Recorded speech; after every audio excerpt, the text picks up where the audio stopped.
Hello students, I am Mukesh Kumar Sharma from CCA School. Welcome in CCA online study platform. पिछले video lecture में मैंने आपको past simple की correct form of the verb fill करना सिखाया था और आज के इस वीडियो में हम स्टार्ट कर रहे हैं पास्ट कॉन्टिन्यूअस टेंस को। तो सब फर्स्ट ऑफ ऑल कैसे हैं आप सब?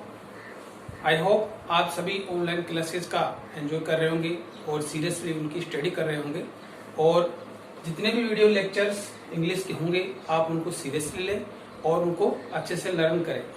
तो आज हमारा टॉपिक है जो टेंस हमारा वो है पास्ट कॉन्टिन्यूअस टेंस। सबसे पहले फर्स्ट ऑफ ऑल हम इसका मीन्स देखते हैं कि पास्ट कॉन्टिन्यूअस टेंस आखिर होता क्या है। तो जैसा कि इसका जो यूज है वो कह रहा है कि टू इंडिकेट पास्ट एक्शन यानी भूतकाल में किया गया कोई काम, past action that were continued some time in the past. Continue यानी लगातार जारी रहा कुछ समय के लिए, भूतकाल में पास्ट में कोई काम जो था वो जारी था, कंटिन्यूसली था। तो ऐसे पास्ट एक्शंस के लिए जो भूतकाल में जारी थे, यानी कि पास्ट में कोई भी वर्क कोई भी काम जो कंटिन्यूसली जारी था, जैसे मैं खाना खा रहा था, हम सो रहे थे, मैं क्रिकेट खेल रहा था, तुम पढ़ रहे थे। तो ऐसे पास्ट एक्शन जो भूतकाल में उस समय के लिए जारी थे तो उसको ये इंडिकेट करता है। तो अब सब आपको पता लग गया होगा कि इसको आइडेंटिफाई कैसे करना है, कि ऐसे कौन से वाक्यों के अंत में ऐसे कौन से वर्ड्स आते हैं जिससे हम इसको आइडेंटिफाई करेंगे कि ये पास्ट कॉन्टिन्यूअस टेंस है।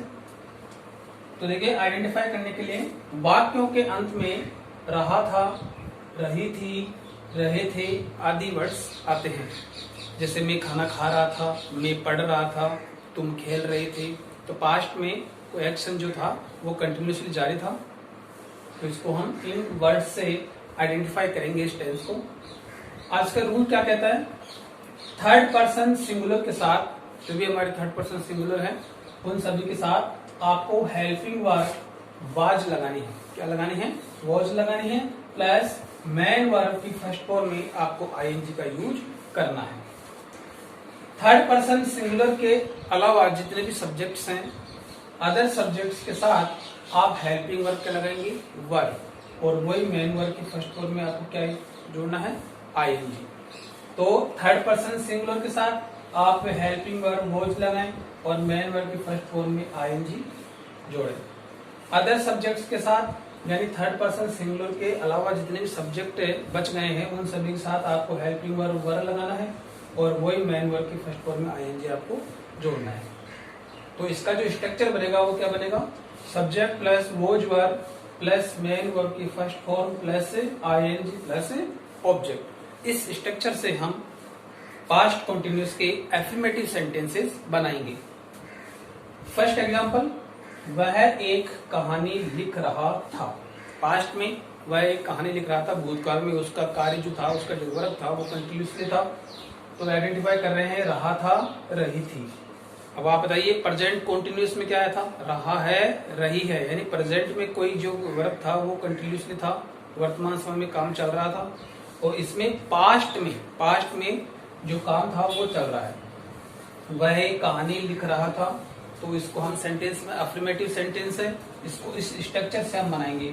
सब्जेक्ट में रखा आपने ही, थर्ड पर्सन सिंगुलर, तो हेल्पिंग वर्ब क्या लगाएंगे आप? वॉज। उसके बाद में मेन वर्ब लगानी है, लिखना, write, WRIT write plus ING, यानी आईएनजी का यूज करना है तो हो जाएगा राइटिंग। तो ही वॉज राइटिंग ए स्टोरी। ये हमारा अफर्मेटिव सेंटेंस बना। सेकंड एग्जांपल देखिए, वह सुबह क्रिकेट खेल रहा था। तो पास्ट एक्शन के अंदर एक पार्टिकुलर को टाइम भी हो सकता है कि वह सुबह खेल रहा था, वह दोपहर में सो रहा था, मैं 2 बजे पढ़ रहा था। तो ऐसे भी पास्ट एक्शन के अंदर जो टाइम जो वर्ड्स हैं वो भी आपको यूज हो सकते हैं। तो वह सुबह क्रिकेट खेल रहा था पास्ट में, तो ही वॉज, वह थर्ड पर्सन सिंगुलर, तो ही और हेल्पिंग वर्ब क्या आ गई? वॉच। उसके बाद में मेन वर्ब लगाएंगे आप प्ले, प्ले प्लस आईएनजी क्या हो जाएगा? प्लेइंग। तो ही वॉज प्लेइंग क्रिकेट, कब? सुबह, तो इन द मॉर्निंग। थर्ड, मैं एक पतंग उड़ा रहा था। पास्ट में मेरा एक कार्य जारी था, तो वहां पर जो सब्जेक्ट है वो आई, फर्स्ट पर्सन सिंगुलर सब्जेक्ट है। तो आपको जो रूल्स ग्रामर के जो नियम है वो ये है कि आई के साथ सर्वोज कैसे लगाएं। तो आपको सिर्फ रूल ध्यान में रखने हैं कि थर्ड पर्सन सिंगुलर जो भी सब्जेक्ट हैं उनके साथ ही आपको वोज लगाना है। बाकी अदर सब्जेक्ट्स जो बच जाएंगे उनके साथ आपको वर्ड लगाना है, लेकिन पास्ट कॉन्टिन्यूस टेंस में आप आई के साथ क्या लगाएंगे, वोज। जैसे प्रेजेंट कॉन्टिन्यूस में हमने आई के साथ क्या लगाया था, एम लगाया था, तो आई वोज। उसके बाद में वर्ब लगानी है उड़ाना, तो उड़ाने की स्पेलिंग क्या होती है, फ्लाई। तो फ्लाई में आपको क्या जोड़ना है, आईएनजी, तो क्या हो जाएगा, फ्लाइंग। तो I was flying A kite. इस प्रकार से हम एफर्मेटिव सेंटेंसेस बनाएंगे इस स्ट्रक्चर के द्वारा। अब है सेकंड नेगेटिव सेंटेंसेज, नकारात्मक वाक्य हम कैसे बनाते हैं वो ऑलरेडी आपको पता है कि आप 5 टेंसेज पढ़ चुके हैं। तो नोट लगाना है आपको हेल्पिंग वर्ब के बाद में।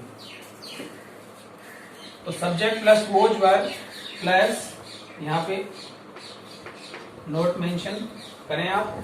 तो subject plus was verb plus not plus main verb की first form plus ING plus object, ये हमारा स्ट्रक्चर हो जाएगा। फर्स्ट एग्जांपल, तुम सुबह नहीं पढ़ रहे थे। तो ये है नहीं, आपको मेंशन कर रहा है यहाँ पर, हाथ आ रहे थे आइडेंटिफाई कर रहे हैं। तो आपका सब्जेक्ट हो गया यू, ये प्लूरल सब्जेक्ट है, या फिर अन्य वर्ड्स में हम कह सकते हैं कि ये थर्ड पर्सन सिंगुलर नहीं है। तो यू, इसके बाद में आप हेल्पिंग वर्ब क्या लगाएंगे, वर्ब। तो यू वर्ब, उसके बाद में आप क्या लगाएंगे, नोट, उसके बाद में आपको लगानी है मेन वर्ब। तो पढ़ना, रीड प्लस आईएनजी क्या हो जाएगा, रीडिंग इन द मॉर्निंग। तो तुम सुबह नहीं पढ़ रहे थे। सेकंड, हम एक खिलौना नहीं बना रहे थे। तो आपका सब्जेक्ट है वी, प्लूरल सब्जेक्ट मान लीजिए, या फिर थर्ड पर्सन सिंगुलर नहीं हो के अदर सब्जेक्ट है। तो वी वर्ब, उसके बाद में आप लगाएंगे इसमें नोट, उसके बाद में बनाना, मेक यानी बनाना प्लस आईएनजी क्या हो जाएगा, मेकिंग। तो we were not making a toy. Third, अध्यापक एक पाठ नहीं पढ़ा रहा था। तो अध्यापक द टीचर, सिंगुलर सब्जेक्ट मान लीजिए, थर्ड पर्सन सिंगुलर। तो हेल्पिंग वर्ब क्या जाएगी, वॉच, उसके बाद में आप क्या लगाएंगे, नोट, फिर है पढ़ाना, तो हो जाएगा टीच प्लस आईएनजी, टीचिंग। तो the teacher was not teaching A lesson. तो इससे हम नेगेटिव सेंटेंसेस बना लिए हमने, अफर्मेटिव सेंटेंसेस हम बना रहे हैं। तो अफर्मेटिव सेंटेंसेस हो गए आपके, नेगेटिव सेंटेंसेस आपने बना लिए हैं। दोनों स्ट्रक्चर मैंने बताए हैं आपको। अगले वीडियो लेक्चर में मैं इसके interrogative sentence, interrogative negative sentence और WH वर्ड के जो सेंटेंस हैं वो मैं बताऊंगा आपको।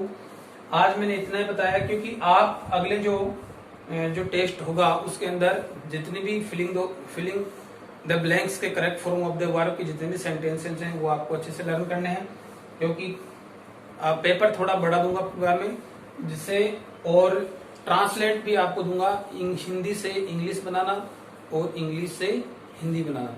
तो ट्रांसलेशन के क्वेश्चंस भी आपके आएंगे, तो आप अच्छे से लर्न करें। और पास्ट कॉन्टिन्यूस टेंस को मैंने स्टार्ट किया है, अफर्मेटिव सेंटेंसेज और नेगेटिव सेंटेंसेज आपको मैंने बताए हैं।